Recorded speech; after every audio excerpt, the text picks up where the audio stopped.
What's going on?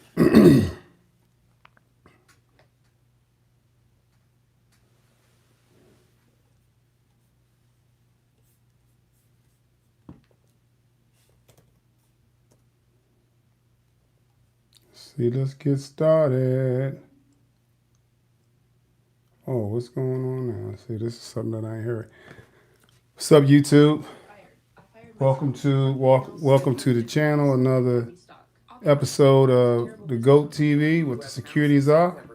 As you guys know, my name is Melvin Key. I am a security company owner and executive protection professional. For those who don't know what executive protection is, that's simple. In simple terms, that's a bodyguard. So I've been doing this job for 30 years. I work with high-profile corporations, Fortune 500 corporations, most of them in the top Fortune 50.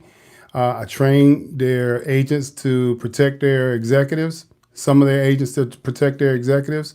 I'm a retired Washington, D.C. police captain, and I am the founder of the MVP School of Executive Protection, what happens to be the fastest executive protection school, growing executive protection school in the world, and it's even getting better.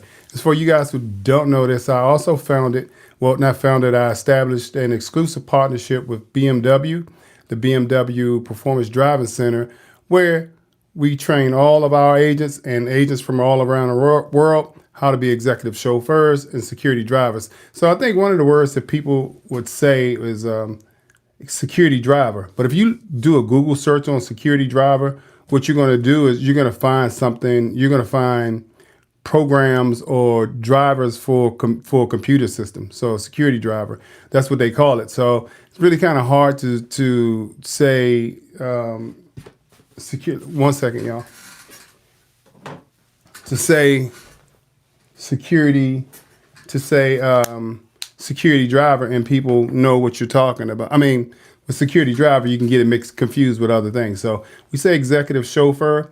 And what is an executive chauffeur? So I think that in order to answer that question, you have to first answer what a chauffeur is. And a chauffeur is pretty much anybody who puts on a suit and gets behind a black car service and it works for a car service and drives. So one of the biggest problems that we see in the industry, and I refuse to work with chauffeurs or car services, especially when I'm doing executive protection work. So what we're seeing in the industry is it's a lot of foreigners. Nothing wrong with foreigners. A businessman is a businessman, but there are a lot of foreigners that are in the executive transportation business. These guys have never gone to any security driving school, any executive security training school, any executive protection school. So all they know how to do is basically drive. They have a regular driver's license. They get behind the wheel of a car and then they drive. And oftentimes that creates a lot of problems. So at MVP, we will have customers that call and say, hey, we just need one bodyguard. And I say bodyguard again, guys, I know exactly what I'm talking about. Executive protection agent. So I say bodyguards for those of you who don't work in this industry. So you understand clearly what I'm talking about. But we get clients that come and say, we just need one bodyguard or two bodyguards, and we have our own car service and et cetera. We just need somebody to go from point A to point B. Sounds all fine and good, right? Wrong. Because one, a lot of times there's a language barrier.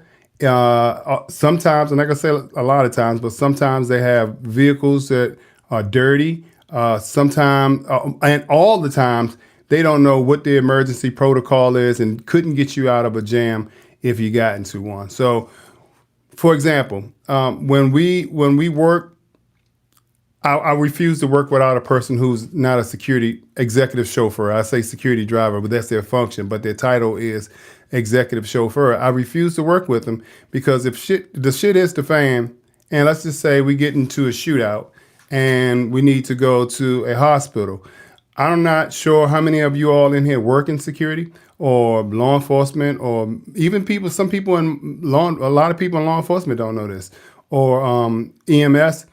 What is a level 1 hospital? There are different levels of hospitals that provide different levels of care, and you have to know which level of hospital you need to go to for which level of trauma or which level of care that your client or yourself or your teammate is experiencing.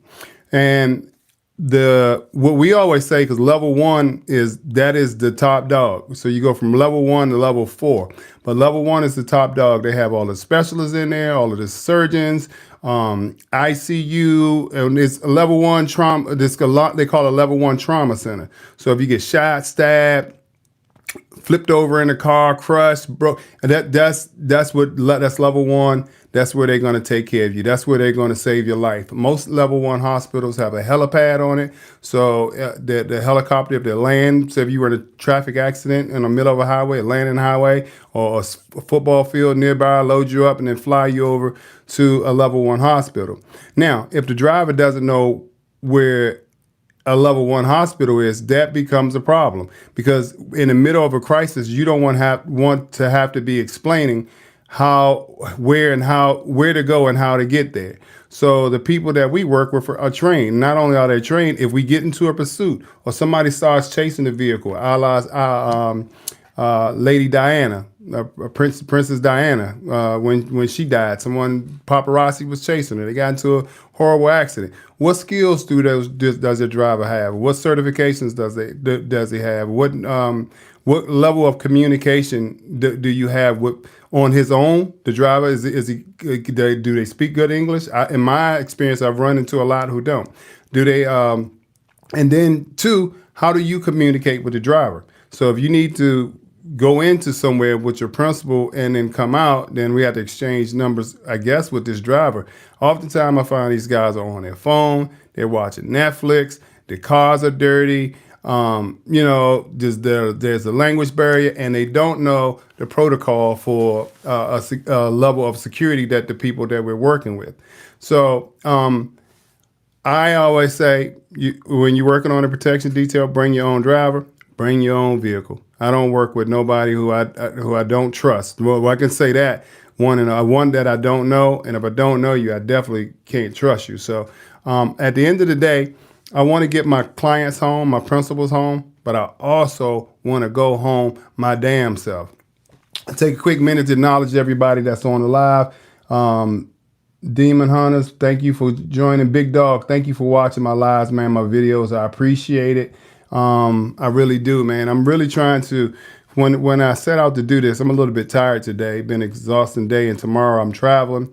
And my days for doing this is Mondays, Wednesdays, and Fridays. Well, yesterday was Labor Day, so we put it off and did today. So ordinarily we wouldn't have done today, but we did today. And then tomorrow I am actually traveling for a security detail.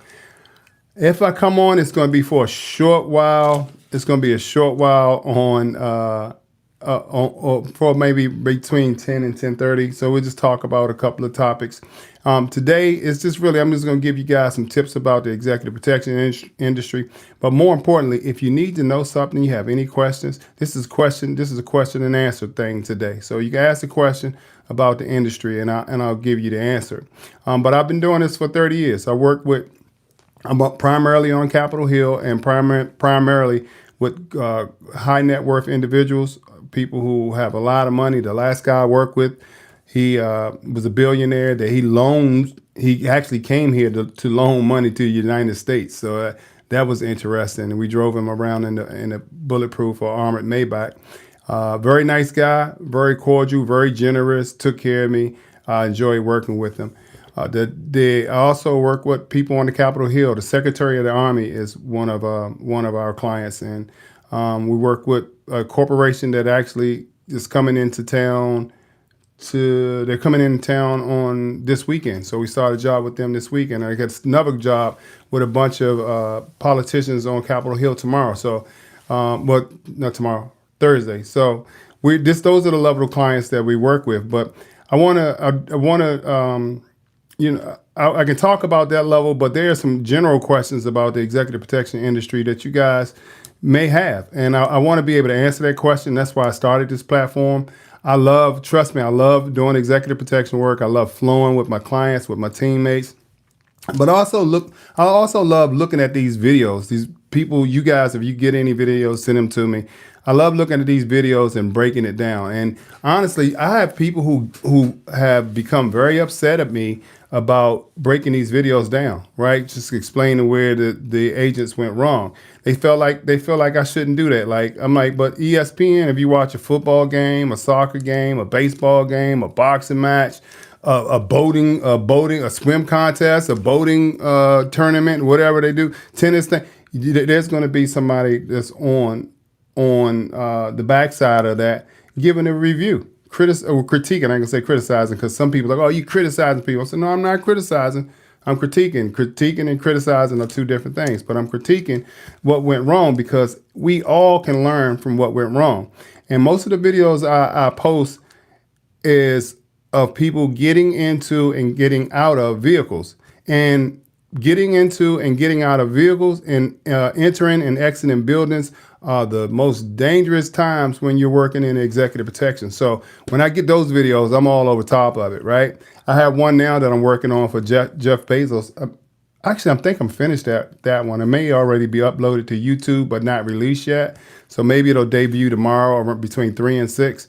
But I talk about these videos, and most of the ones that I talk about are buildings and vehicles. So this particular video that I post or I'm posting, you can see people just staring. Oh no, this one is a Salma Hayek, the one that I'm talking about, Salma Hayek. And I don't want to give away the punch to the story, but I want you all to be able to see what I'm talking about, because now when you see it, if you've been to an executive protection school or not, you'll pick up on it instantaneously. If you're working with a team, if you've never been through any training, you'll pick up on it instantaneously, and you can start directing your people what to look out for.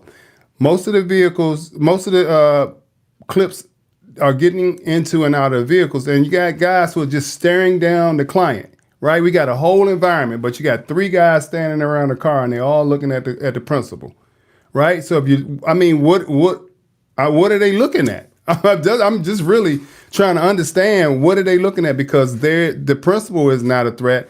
Everything in the environment around you is the threat. And that's what we need to be focused on. But time after time, video after video, you will see agents staring the client down. And you will also see them not communicating and not working together. So the Salma Hayek video is a great one. That'll be debuting tomorrow, tomorrow between 3 and 6, I think. And then I have one of Jeff Bezos. And as you know, it's this, when I look at the Jeff Bezos one, I'm like, oh man, maybe this will make the review, maybe it won't.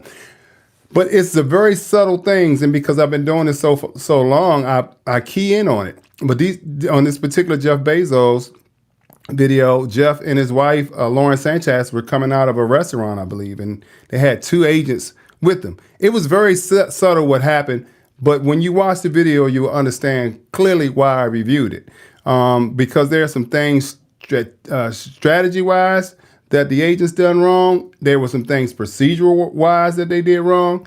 And I think those things can really help you out if you see it. So real quick, I want to run through, I think I did see a couple of questions. I want to welcome Bungie, the right hand. He is truly my right hand. He's out in California right now, but he is coming. He'll be getting on a plane tomorrow. Is it tomorrow? Bungie, when you get on that plane? On the 5th, 6th? Did you, and make sure you clear that with the lady, with our COO, what your schedule is, because I haven't looked at the schedule. I've been busy working on that and another contract that came up earlier today. But Bungie, welcome you here. Mr. Carter, thank you. Mr. Carter, whoever said, now I'm a bodyguard. I'm not Kevin Garnett. This dude called me Kevin Garnett. At best I can do is give you about 6 to 8 points, man, on a pickup game in the local park, but I'm not no basketball player. Ryan says, hey, great show. Keep up the good work. What got you into this kind of work? Has it always been an interest for you? Yeah, man. You know, I think, first of all, Ryan, thank you for joining the show. Thank you for your comment. It means the world to me.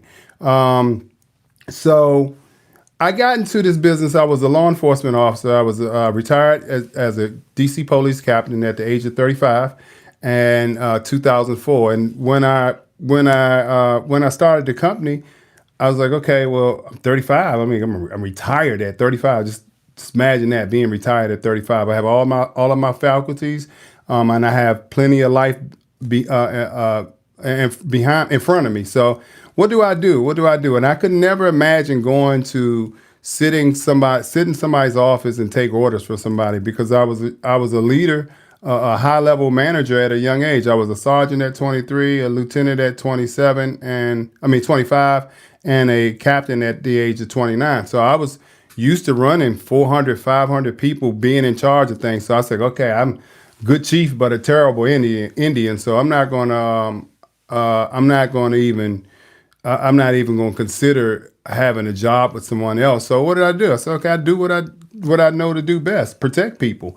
So I started a security firm, and I went to all of the people who I had relationship with. You know, being a captain, I was also the assistant district commander. So I was in charge of my police precinct and, you know, the patrol area. So basically, I knew everybody. I knew people at the convention center, all of the hotels, all of the downtown office buildings, because I had done business with them as a police officer. We even had respond there to their properties to handle stuff. We've had business meetings there with associations.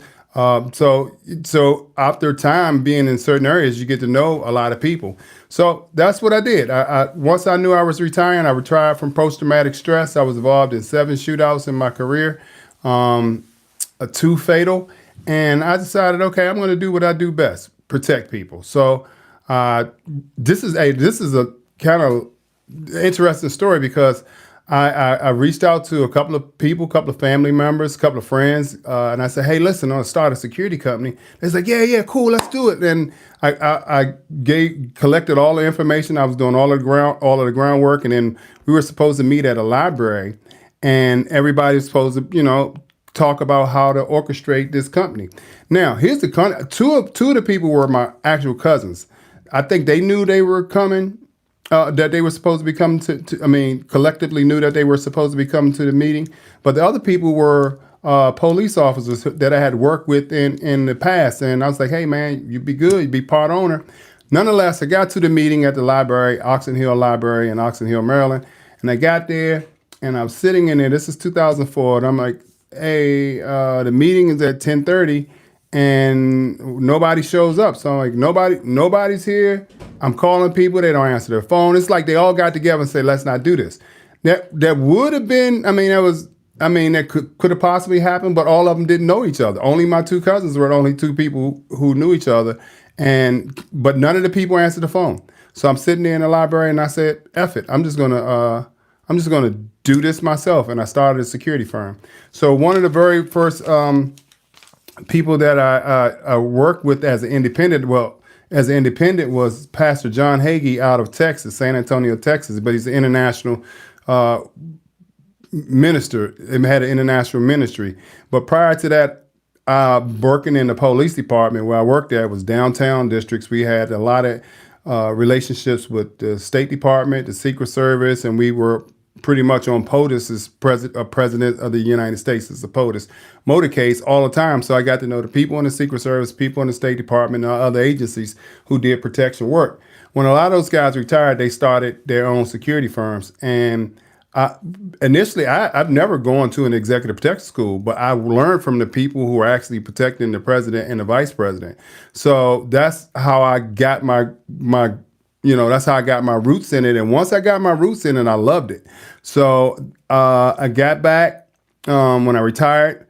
I said, okay, this is what I'm going to do. I'm going to start a security firm, start working with the local radio stations. They would have celebrities come in. DC is a big event city. So we would have celebrities come in. They would throw all kind of events, and then they would need security. So I was hooked up with the radio station. They started giving us clients. And then I also hooked up with a friend of mine. I got a draw blank. Oh my God. Anyway, he did security for the Washington Wizards. Now I didn't even know the brother, to be honest with you, but I just reached out, man, and he said, yeah, come on down. And so I went down to the arena one day. He let me in, gave me some tickets backstage to the game, let me go in the locker room with all of the players and stuff, and we started a very good friendship from there. And anytime a player needed protection from the Wizards, hey, call Mel, call Mel. And so that's how I really got entrenched into it. And I began to grow, did the international player pastor for like 7 years, traveled with him, did all of his conference security, the VIPs that came to the conferences that he put on. I did that. And then it just started branching out, man. And from the conception, I always thought about having an executive protection school. I always thought about having an executive protection conference, where we can share information. So this is not something that it's kind of like happened overnight. Well, they say it is overnight success, but it took 24 years to get to this level, if that's so to say, because you're grinding, and the next thing you know, it pops for you, right? And the places I've been, the people who I work with, it's simply amazing. I'm at to bring my other phone. I did that same thing last time. I could show you guys some of the pictures of some of the people that I work with. I may be able to pull it up on my laptop here, but it's nothing short of amazing. All Fortune 50 companies, and I say Fortune 500, and I feel like people ain't never heard of a Fortune 50 company, but there's 500 of the top companies, most highly profitable companies, and they start from 1 all the way up to 500. And I've been blessed, man. I think I worked with one like in the 400, somewhere like that. I think it was Live Nation, taking care of their execs. But all the rest of them have been in the top 50, and it's just a word of mouth. They're going to pass you on. If you're good, it's going to be word of mouth. When I started working with Mary J. Blige, one of my first solo clients that I had, right? One of the very first clients that I had, I would show up in suit and tie. I would be suited and booted, as they say, clean as new money. And everywhere we would go, it would be around Jay-Z, I would be around Jay-Z, Beyonce, Diddy. I was around all of those people. And they would just be there, and I would be the only one in suit, and everybody else's bodyguard would come in like, cut off shirts, baby oil, tattoos, chains, and all of that good stuff. And people started to ask Mary, like, who is your dude? Who is that guy? And they would tell them, and they would ask, could they use me? And when I wasn't working for Mary, and it was okay, she let me to work, and I went to work with some of those other people who was in that arena. So that's how I really got the start to my name. And then I fell in love with this, right? I didn't even, when I started my company again, I just intended on doing executive protection work, period. I got a customer, John Hagee, who said, can you also provide security guards? I said, yes. And I provided security guards. I went in the corner, left out of the meeting, called my friend, say, go buy some uniforms, grab some patches. I don't care what it say, just so say security officer, put it on the patches. We got a contract. And from there, the reputation built and the clientele built. So I turned from a laptop that I borrowed from my mother and an ironing board in a 1-bedroom apartment in Washington, D.C., with crackheads that ran up and down the steps and mice that ran across my floor every night. So much that I was scared of mice. And then after a while, it was just, okay, well, there's a mouse. I'm going to step on it, kill it, whatever, put it on a trap, get it, pick it up, get it out. So, that was my life. I was freshly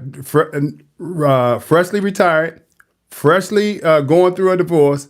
And if it wasn't for Michelle Hinton, who ran this apartment buildings, and if it wasn't for her, I would have been sleeping in my car. And she was a property manager. She knew I was a police officer at the time I moved in there. I was going through the divorce. I was going through the retirement. But she said, hey, listen, if you could take care of all the problems on the property, if something happens to respond to it, then you can live here for free. That's what I did. I lived there for free. But if it wasn't for her, I would have slept in my car. And, I think that's the recipe for success for a lot of people. I got to be honest with you. The wins for me, the losses for me were much more important than the wins, right? Every time I took a loss or, didn't get my way or what I perceived should have happened, it just took me right back to the drawing board where I was like, you know what? I'm built for this. This is what I want to do. This is what I'm going to do. And I learned, you take an L, you lost. It says there's really no loss if you learn from the failure. And a lot of people that want to get into this industry don't want to take no loss. All right, I'm gonna look at. Bundy just made some comment. Made a comment. I'm from England, by the way, and I do security for construction jobs. I want to start security for people now, but not sure how to make the jump. Well, if you're licensed, first of all, I think you guys are under the SIA. That's how you get licensed. So you got to go through the trainings, company that's qualified or certified to teach SIA. And you still say you're in London, right? From England, yeah. And then once you get the certification, kind of get in the pool, and I can help you out. I'll tell you to join our Discord. It is, I believe, in my description of my YouTube channel, my Discord, and all the links to how to contact me. But join that Discord, and then I can give you some clear direction, because one of the things you want to do is, one, get that training under your belt. No matter the SIA training or whatever training they have over there for you, get that training under your belt. And then once you go from there, it's all about branding. Just like, Coca-Cola is a brand, McDonald's is a brand. All of these things are brand. If you don't have your own personal brand, nobody knows you, then they're never going to call you. So I'm going to tell you what kind of certifications to get under your belt. Some of them are for free. I would highly recommend that you look them up. But if you take advantage of them, but if you join my Discord, I'll be able to give you more information on that. But work on that personal brand. The other thing you're going to do is work on a LinkedIn profile. LinkedIn is your running resume. So if somebody don't have to say, send me your bio. Every client that I work for, and it's close protection work, they want the bio of my agents. So just about every client. So gonna have to have a bio. If you don't have no experience, you gotta have training. And if you really want to work on the highest level, you're going to need experience and training. I got a lot of people say, well, yeah, I work with Drake, or I work with Young Thug, or I work with T.I., or like, I got clients who don't even know who these people are. And the names that I just dropped are some of the famous names on the planet for the black community, the hip hop, R&B, and entertainment. But when you're working with clients who work in government, high levels of government, high levels of corporate business, they don't know who those people are. These people don't watch TV, and they rarely listen to the radio. So they don't know who these people are. And so you're not going to be able to say, oh yeah, this is my experience. I work with this person. Now, even if you could say that, then they say, well, give me your reference, right? Most people didn't really work for Drake, they may have worked around him. They may have been a member on a security detail for an event or a concert, or it might have been they came to the city or something like that. And even if you did, a lot of them aren't giving, those kind of people don't give out reference letters. You know what I mean? So yeah, Drake, yeah, tell him to call me. No, it's not going to work like that. So you're not going to get anywhere. So everything has levels to it. We got to understand that. We got to agree with everything has levels to it. So what I would say is figure out what level you want to be on. There's no problem with working with local celebrities. There's no problem with working with hip hop entertainers or R&B or whatever, musical entertainers. There's no problem with that. If that's the level that you want to be on. There are athletes, professional athletes. That's not a bad level either. But when you see people who are working with corporate executives that you see on TV every day, or that run some of the major corporations of the world, all of those people are pretty much certified. And that may be a lie too, because I want to say a lie. It may be a stretch, because I see a lot of the videos that I review are people who work with like high profile people. And when I say that, most of them are state or country security people, right? So there's a video that I'm working on. I don't know why it's taking me so long to get this video out. Because it's so intensive. I want to pull out, when I do these videos, I want to pull out all of the points so you guys can see it. But this one particular video is Robert Fico. This is his name, F-I-C-O. It sounds like it looks like FICO, like FICO score, F-I-C-O. But it's pronounced Fico. He's the Slovakian prime minister. He got shot 5 times in the chest, point blank range, despite having 10 bodyguards around him or executive protection agents around him. So the question is, how in the hell did that happen? How did it happen? You got 10 agents. Were they not trained?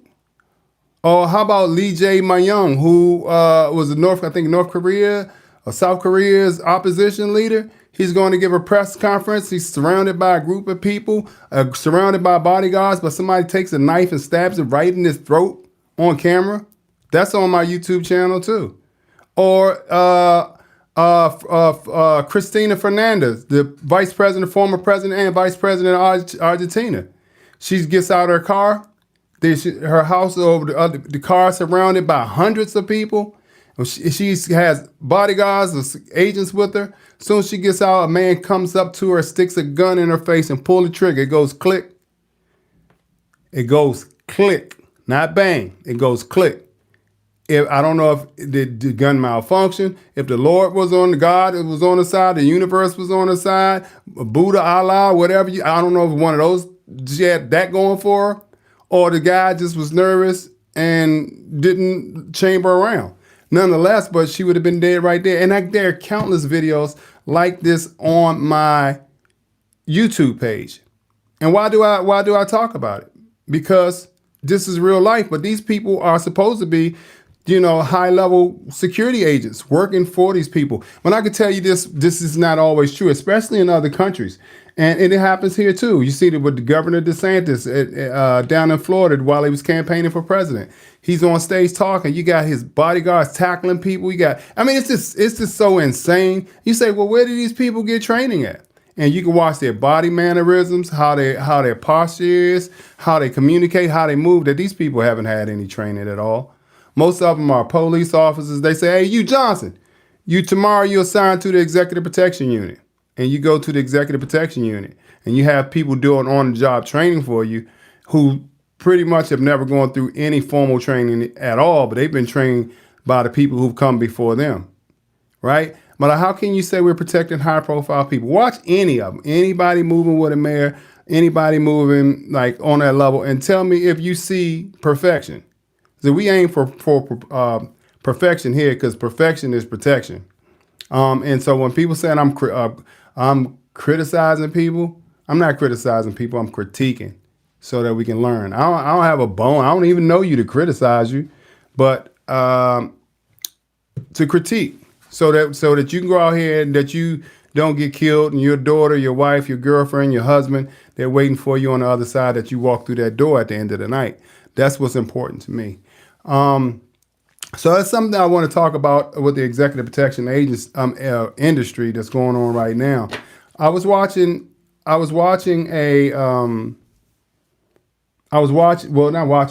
stuff come up on YouTube. I've been so out of it lately, just handling business. I haven't been able to follow the local news. I don't know what's going on with Trump. I don't know what's going on with the martial law and the takeover, the dictatorship or whatever's going on with that. I have no clue what's going on with that.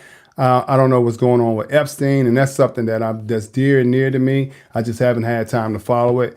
So I'm kind of out of the loop, but normally I would be all on top of that. I would have some stuff to talk about. But I want to say what I did see recently was that a lot of artists are canceling concerts. I don't know if you guys have seen this, but a lot of artists are canceling concerts, their own concerts. And what they're saying is, oh, okay, it's pretty much a script they give them. Was having problems with I was sick. Somebody in the family died, some need a mental break or whatever. Instead of them saying what the truth is that nobody's buying concert tickets.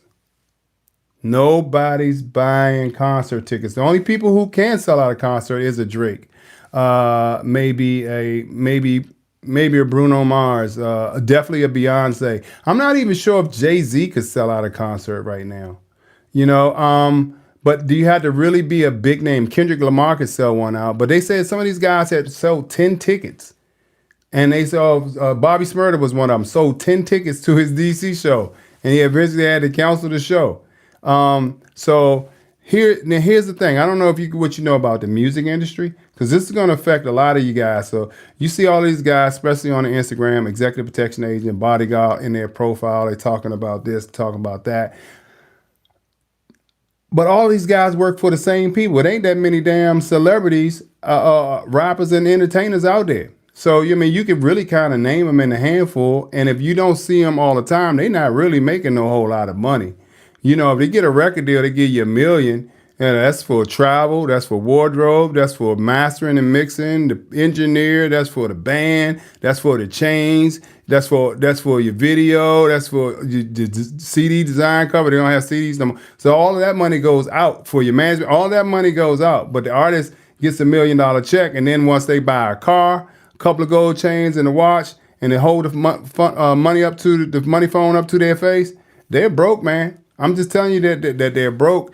And that's why when people who are working and call themselves bodyguards and they're going to work for these people, they're really getting $250 a day. Where there's some people that get $250 an hour.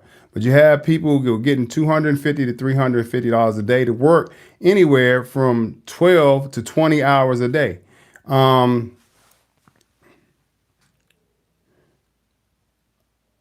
Work for 12 to 20 hours a day. And I did the math on here a couple of days ago.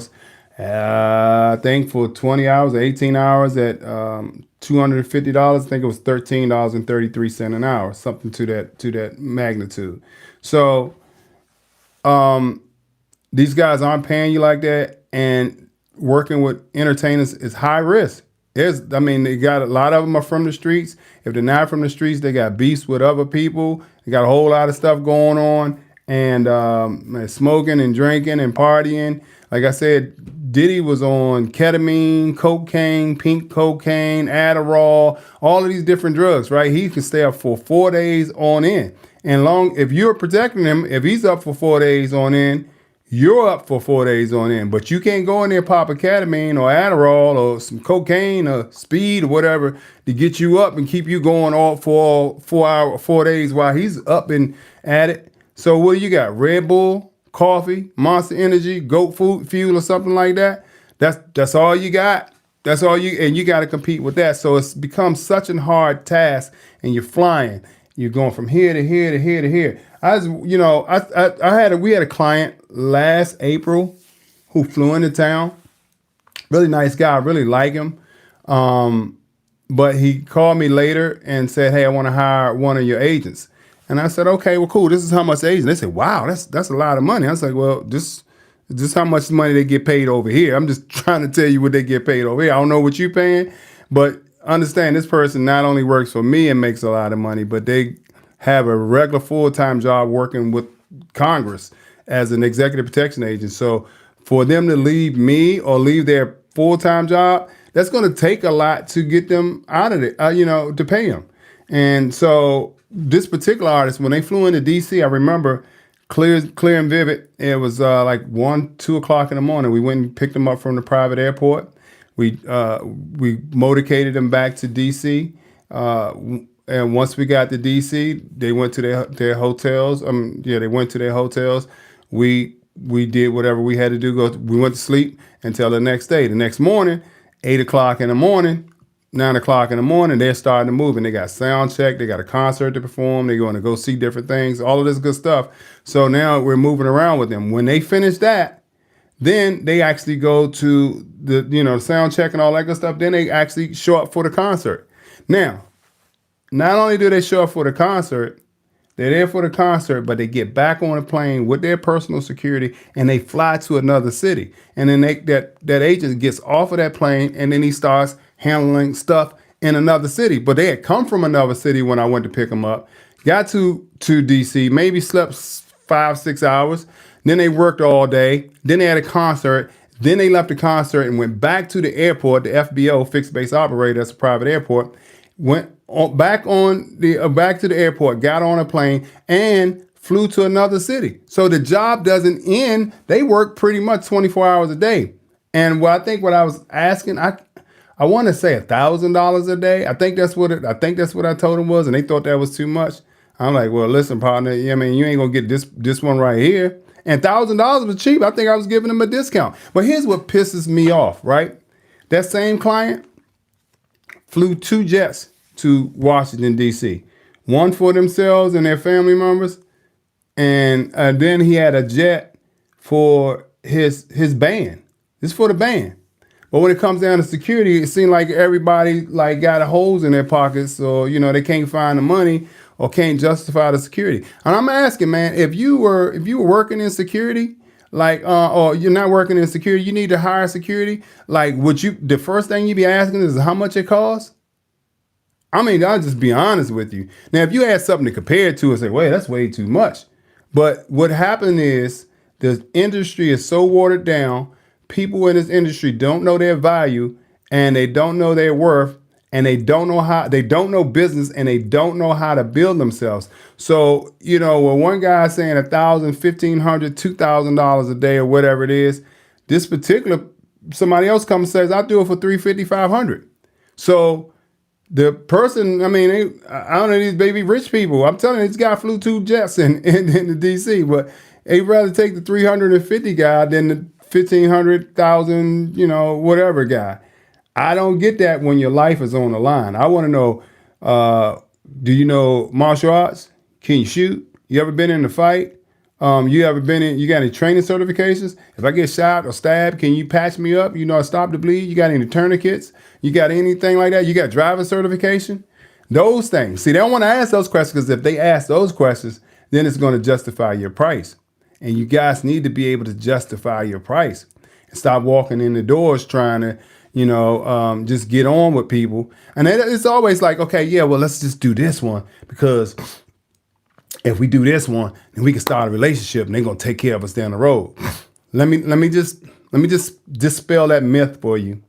Ain't nobody taking care of you down the road, because if they actually appreciated you, they'd take care of your ass right now.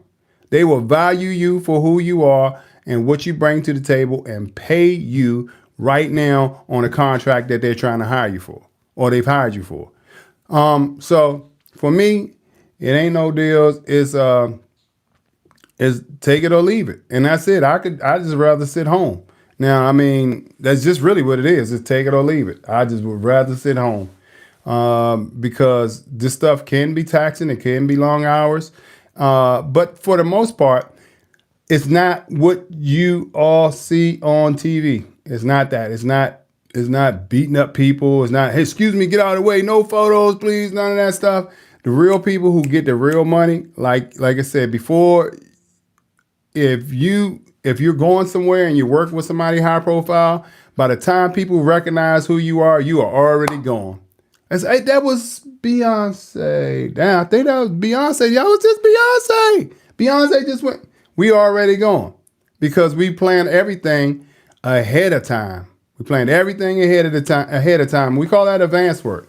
And the video that I'm going to release with Salma Hayek and the video that I'm going to release with Jeff Bezos shows that these people did really zero to little advanced work. You just can't show up to places you've never been expecting to be successful or safe when you get there. If you don't know where the bathrooms are, you don't know where a lot of times we work with high profile people. You can't walk through the regular way. We've got to walk through the kitchen. Where's the loading dock? Where's the lobby? Where's the back door? Where's the emergency exits? Where's the fire stairwells? You got security here? Are they armed? How many? What's their experience? Is it just a regular security guard with tennis shoes and a security uniform that's too big? And the whole time they're there, they're on FaceTime with the girlfriend, or Netflix, or Instagram, or TikToking. Is it that kind of security? Like, what am I actually working with here? If I go to an event, if it's a concert, okay, one of the very first things I do, I don't just show up. If you just show up with a client and you haven't been there, you don't know where stage left is, stage right, where the green rooms are, who's in charge of security, how many people they have around the stage, who's the security manager, who's the tour manager, who's the stage manager. You're asking for trouble, man. You understand what I'm saying? You're asking for trouble. So first thing I do, boom, all right, cool. Somebody's going in there. I'm going there. Somebody's going to go there. They're going to find out who the stage manager is, who's the tour manager, who's the security manager, how many people on security. I'm walking around the stage. If I see somebody that don't look alert, don't look assertive, when I get there, when I find the security manager, that person right there, I don't want that person. I don't want that person right there. You got somebody else to replace them with? All right, because I don't want to deal with all of this shit that you guys see every day on the internet, people performing or giving a speech. And next thing you know, people are running on the stage. And what do we see? What's the end result? What is it that we see? What we see are security guards who are behind the 8 ball, who are running, tackling people, putting them in a chokehold, pushing them off the stage, all of this stuff, which is going to cost you money, going to cost your client money at the end of the day, and could cost somebody their lives. It doesn't necessarily have to be your client that loses his life. It could be one of those people that run up and jump onto the stage. And I've seen it. I've just seen it with Little Scrappy, and that's another video that's in my editing realm. It'll be out this week. It'll debut this week. So if you want to know what's coming up on my channel, just check my community feed. I post up there what I'm planning on dropping that week. And what I'm going to start doing is dropping a quick short video with a little bit of clips in there. It's like, all right, hey guys, this is what I'm working on this week. Bob. And then you can all see it. You get an idea of what I'm talking about. But this one with rapper Little Scrappy from Atlanta rapper, he was on stage performing. A guy came up, his bodyguard, poof, pushed the guy. Lifted the guy. The guy jumped on the speaker. Bodyguard scooted like he was on the offensive line, the defensive line. And soon as they hiked the ball, he went up into that guy's chest. That guy went flying through the air, fell down, hit his head. And fortunately, maybe it's because it's Columbus, Ohio. Maybe the police ain't that smart there. They said they didn't charge the security or Little Scrappy. They couldn't charge Little Scrappy at all, but they could charge the security. They didn't charge him because the man was trespassing. He wasn't supposed to be in that area of the park, or he definitely wasn't supposed to be on the stage. So what that is, that doesn't, maybe they didn't charge him criminally, but nonetheless, it doesn't exonerate them from liability. And once the person, if a person dies or lives or whatever, the family member sues, the person sues, they're going to say that this was excessive wanton force, WANTON. They use it in the police department, security agencies, the security industry. Wanton force means pretty much unnecessary or excessive. Excessive, negligent, or wanton force. You can and will be sued. You can and will be sued. So what happened was with this guy, I'm telling you I don't want to tell you, but I'm just going to post it. Maybe I'll post it tomorrow. But just look on my community. When you go on the community, it's not up there yet, but tomorrow morning I'm going to post everything that I'm going to be talking about for the next week or so. So you'll get an idea. But these are the things that bodyguards go through. And then I'm going to talk to you guys later about what protections do you have. Some of you have security companies. Bravo. Applause to you. Congratulations on your company. I hope it's running well. If you need any assistance with your company, any branding, marketing, advertising, website design, how to write contracts, how to get customers, how to maintain employees, where to get insurance, all of that good stuff, hit me up. I do coaching, business coaching, security business coaching, and security career coaching. So if you have any questions about your career, about your business, how you can take your business from zero to multi-million-dollar status, I'm your guy. I'm living proof. I've done it. And I'm be honest with you, I did it. I didn't even know what the hell I was doing most of the times. This was really the school of hard knocks, the school of blood, sweat, and tears, where I learned how to become an entrepreneur and a security professional, and then take that and then grow it into one of the most noted security firms in the world, especially being a black man. So I got a lot of knowledge, and I didn't, for you all that don't know this, I didn't really step foot in college full time until 2019. That's the first time I knew more about business when I went into college at 2019 for business than my professors did. I would know so much about them that some of the professors would get mad. Instead of giving me the A on my paper or the top grade on my paper, they would give me like the next one down, like a B minus. I'm like, come on, dog. I ain't getting no B minus. I'm on the dean's list for every class, but business, what I do every day, y'all give me a B minus on my paper because they just couldn't stand to give me an A, because these guys were teaching it and they've never run a business. They just went through school about how to run a business, but I actually live it day to day, and you know what I mean? It's blood, sweat, and tears, and so I learned it. but I made millions of dollars before I even went to school. And most of the time I was really on a wing and a prayer, man. I didn't know what I was doing. I just know that I was doing it and I loved it. And people say, "Oh man, you're so intelligent." And a lot of people think that I got to where I am because of my career in law enforcement. That played a part in it, but it played a very small part. I had um, I used to tell everybody, okay, yes, I'm a retired Washington, D.C. police captain, blah, blah, blah, blah. And then I got to this one particular client, and they said, when I told them that, they said, you know what? We interviewed a bunch of companies, but I got to be honest with you. You by far impressed us the most. And they said, but I want to give you some advice. I said, okay. They said, you're a member of ASIS. That's this right here.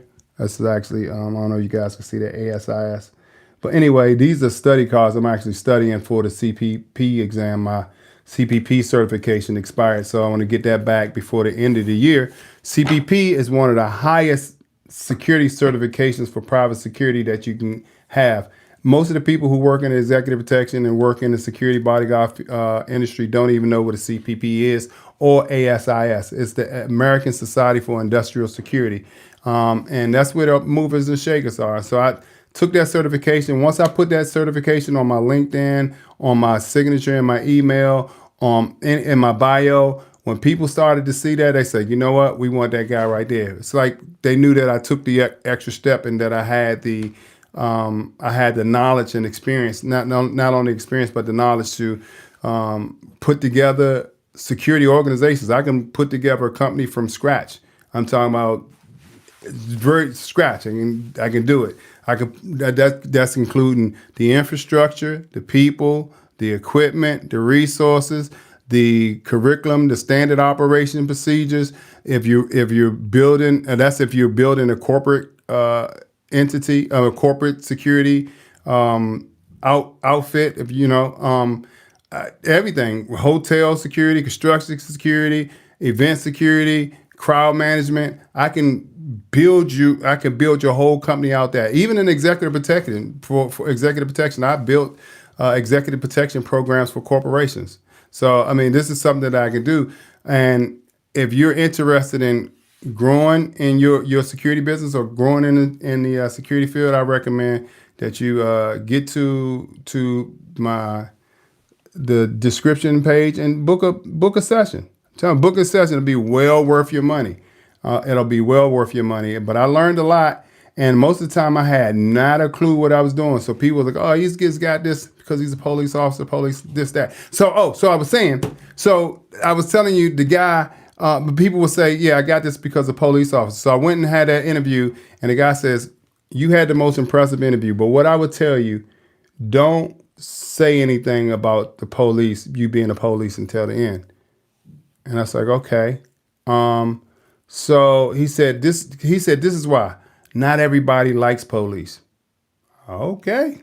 He said some people see, the bad side of police, the corrupt side. They see police as being egotistical and the prima donnas and know-it-alls, and they don't want that. But first, you have so much ahead of you. Tell them exactly who you are. Tell them about your CPP certification. Tell them about your PCP certification. Tell them about your PCI certification. This is investigations, physical security, and security management. Tell them about those certifications. Tell them about your experience working with, the level of people. And then he said, at the end, he said, by the way, did I tell you I was a police captain too? I worked 18 years in the Metropolitan Police Department, blah, blah, blah, blah. I said, oh, okay. So I started doing that, and then my stock rose even more because I wasn't leading the horse with law enforcement, just law enforcement. As I tell a lot of people in here, a lot of law enforcement and military veterans get upset with me when I say this. Like, because you're a police officer doesn't make you executive protection. It does not. Like, I mean, and the only reason that people hired you for executive protection is because you can carry a firearm. And if it wasn't for that firearm, nobody would hire you. So that doesn't make you an executive protection agent. That makes you a police officer who somebody gave you a side hustle and you took advantage of it. That's what that makes you. Now, when they get offended by that, I say, okay, all right, let's just say I was never a police officer, but I got my gun certifications. I got these ASIS certifications, investigator certificate, all that good stuff. What if I just showed up at your police precinct and say, okay, come on, bro, let's go patrol the streets. Let's go fight crime together. Let's go make some arrests. You know what I mean? Let's like, okay, you be looking at me. If you don't get your ass out of my car, if you don't get out of my patrol car, you're gonna lock me up because you're gonna be like, how you don't know nothing about being a police. You got to be able to. You can carry a gun. Yeah, you might have got a little investigator certification, but you ain't never patrolled no streets out here in Washington D.C., New York City, Chicago. So what I'm saying is, just because you're a law enforcement officer doesn't make you a military veteran, doesn't make you an executive protection agent, because they don't teach you what executive protection agents learn going through their training programs. Just like executive protection don't teach you how to be a police.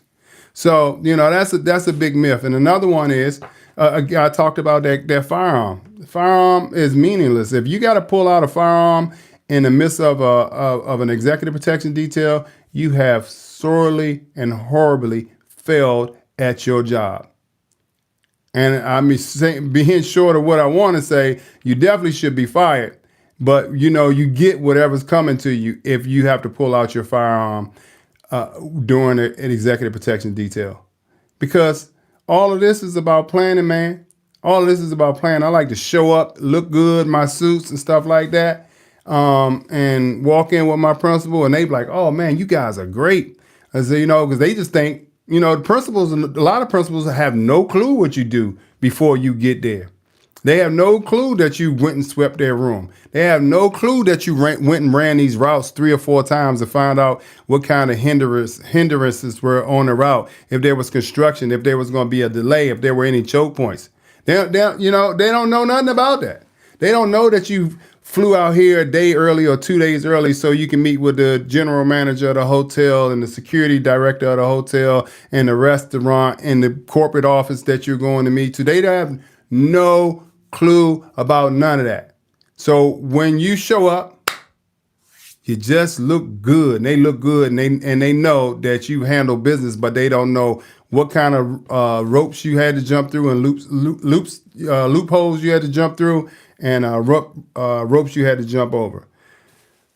Omar, what is it? He said that's what they told you about EPI about guns. What did they say?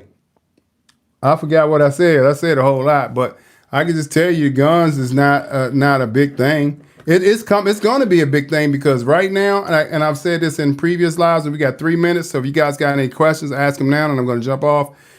Right now, corporate America, the government officials, boards of corporations are demanding. It once was a luxury, it was optional, because the companies don't pay for your protection. You have to pay for that yourself. They might give you something towards it, but the bulk of it you have to pay for yourself. And to get a good protection officer, it's going to cost you anywhere from $80,000 to $250,000 a year, right, for one.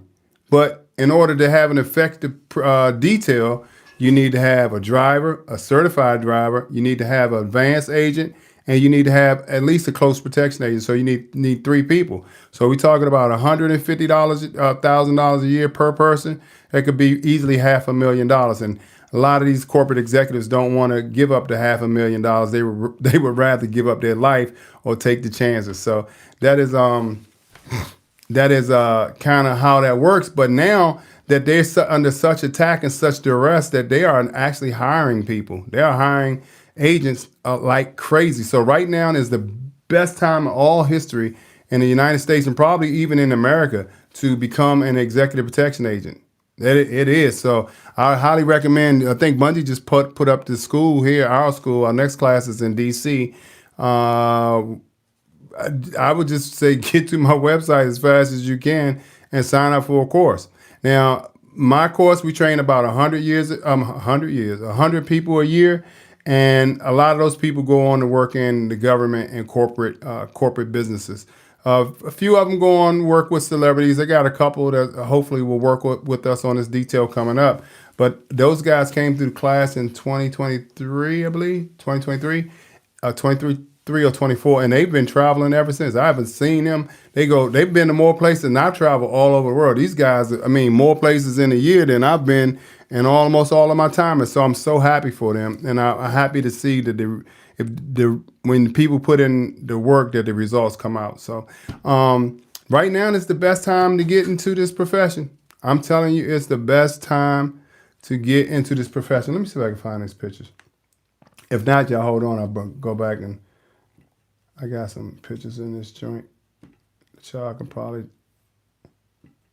like a lot of stuff I don't post on the internet, or definitely don't post on my social media profiles, because I work with some really high sensitive people. Let's see. And wait a minute, I might have something here. Wow, that's the first time that ever came up. And I don't want it just ain't a good look to be posting pictures that of people you work with. Oh, here we go. I had to pull this up one day. Anyway, I was gonna pull these pictures up. I'll do it another time. But I got some. I just don't. I like to post everybody I work with. I'll show you this one. I'll show you one. You guys can, if you can see that. I don't know if you can see that. That's one of my clients.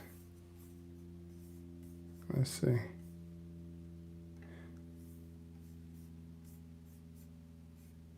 Well, I'll show y'all next time when I have a bigger screen, I can pull it up. But anyway, that is it. There's time now.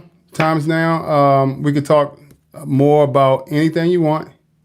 Omar said, if you have to pull out a gun, something went wrong. Yeah, something went wrong. Yeah, something went wrong. It's definitely something went wrong, but where, when, and how? I guess that's the question. How did it go wrong? Who dropped the ball? Because this is a lot of times. Honestly, I don't know when I told somebody no pictures or nothing like that.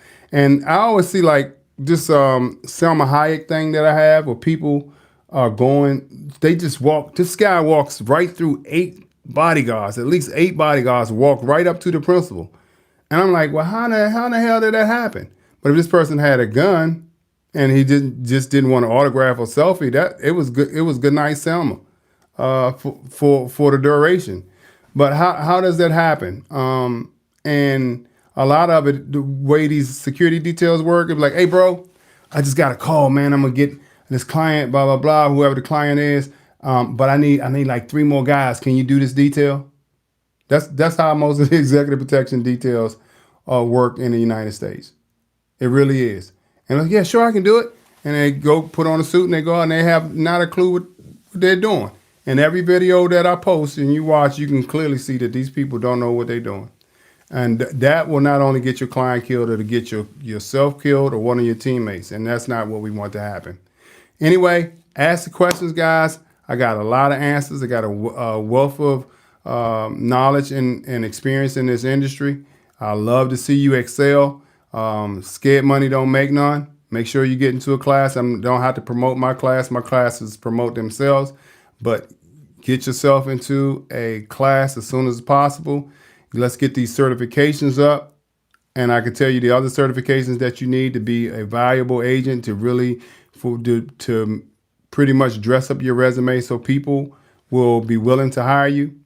I can guide you on that. But now to get these certifications, get into these classes, start putting yourself out there, work on your LinkedIn profile, start networking. If you see a seminar that pops up, go to it. If you see a webinar that pops up, join it. If you see like a meet and greet, go to it. And when you start connecting with people, don't go in there on no friend shit. And I ain't say friendship. I actually say friend shit. Don't go in there on no friendship, because nobody wants to be your friend, right? You can't ask somebody for a job or to work on the detail and then call them bro, dog, and by their first name. Anybody that I approach, especially like people I do business, let's say I get an email and somebody says, hey, there's, yeah, I need, I need security. We like to hire security for whatever. And I was like, okay, even if their name is Jake Johnson, I said, okay, Mr. Johnson, nice to meet you. Because this person just called my business to do business with me. He ain't my friend unless he types at the end of his email, Jake. So if he types Jake, that means that he wants me to call him Jake. If he put Jake Johnson, I'm gonna call him Jake Johnson. If he don't put no name in the email signature, I'm gonna call him by the last name that I see in the email title.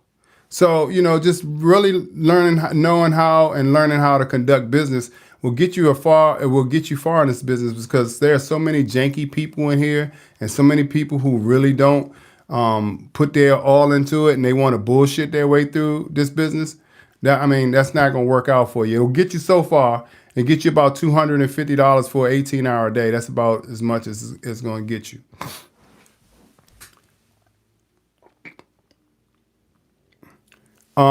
He's El said, I hear there's no real threat from too many security professionals. Yeah, that's what they tell me. That what they tell me. I'm too. They tell me I'm too intense. Like you can't catch everything. I'm like, well, shit. Well, y'all got to catch something. I done got at least 200 videos on my YouTube channel of nobody catching nothing. People walking up to people. People, whether it's for a selfie or again, I'm just talking about the Prime Minister of Slovakia got shot 5 times in the chest, point blank range, but he had about 20 EP agents around him. How does that happen? Everything is serious. Everything is serious. And one of the things you hear me talking about most of the times when all of this stuff goes down is when they're going through a tight crowd, a crowd of people. One, because there was no advance work, because if you did advance work, the agent would have called back and say, dog, it's a madhouse in the front. Meet me and I'm going to come around the alley. We're going to go through the back door. Plain and simple. None of that. You ain't going through none of those people. But the other thing is when you go through a crowd, and if this is the only way we gotta go, then transitional spaces. That's it. We talked about that before you came on. If you're going through a crowd, if the crowd is tight, if it's compact and dense, then the security has to be tight. We got to tighten up around the principal and how we move. Yeah, okay, all right, listen, I know some of them want to be seen and wave and all of that stuff because their celebrity power is their star power, but that just right now, that ain't calling for this. People just walking through the formation, taking selfies, shaking hands, all of this type of good stuff. No, when the crowd is tight, we tight. If it's loose and light, then we're loose and light. We can spread out, get a client some run, the principal some room so that they can walk. So it's just knowing the nuances of the business that will make you a good protector, right?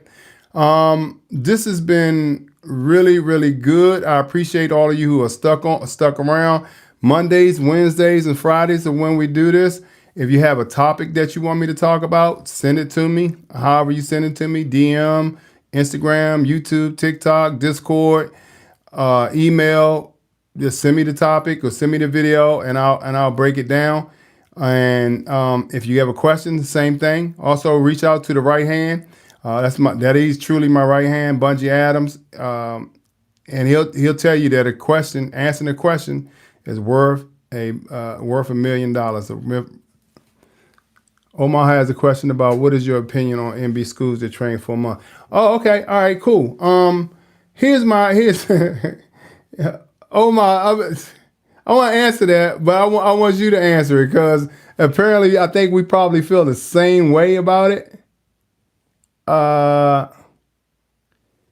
probably feel the same way about it. This is not the Secret Service, man. They train for a bunch of different situations and a bunch of different locales, countries, and stuff like that. There's no need for an EP training class to be for a month long. That's pretty much what it is. There's no. What can I teach you in a month that I can't teach you in 2 weeks? Our classes run 5 days. What I would like, what I would like is to stretch that out to about 2 weeks. 2 weeks, I can teach you everything. A lot of these classes are going for a month. That's because the people who are going, they are going through Skills Bridge or as under the, what do you call it when you're a military veteran? Not 8A, the GI Bill. And the GI Bill will pay $20,000 for a person to go through training. And so a lot of those schools are already grandfathered in, so they got to keep that in so they can justify their price. There are other schools that say they have 87. I saw a thing said they had 87% placement rate after you take their training course. I'm like, get this. Anybody got no 87%? If you got 87%, you pass everybody. We got about a 20%.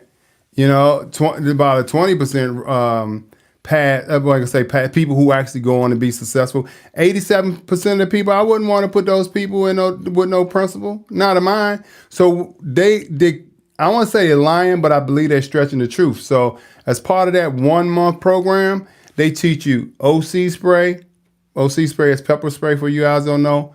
Baton, handcuffing, shooting, all of this stuff. And they give you a security guard license. And that's why you're getting this 87% placement thing, because they're giving you security guard license, and then you can go work residential security at one of the VIP's home, or they can just put you on events and stuff like that. So you are getting work, but you ain't walking around with nobody important, and that's for sure.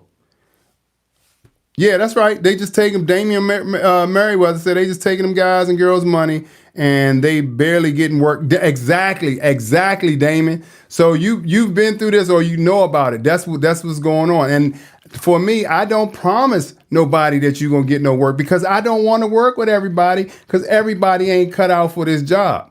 But when you come to the training academy, trust me, you would do. I'm giving this tip out because some of y'all might show up at my classes. But let me just tell you this. You are in an interview from the time you walk through the door. I don't tell a lot of people that, but I'm interviewing you because I want the best people out of this class. And I'm going to see who's bullshitting, who talks too much, who has bad hygiene, who shows up late, who knows everything, because there's always somebody in the class that knows all the answers to everything.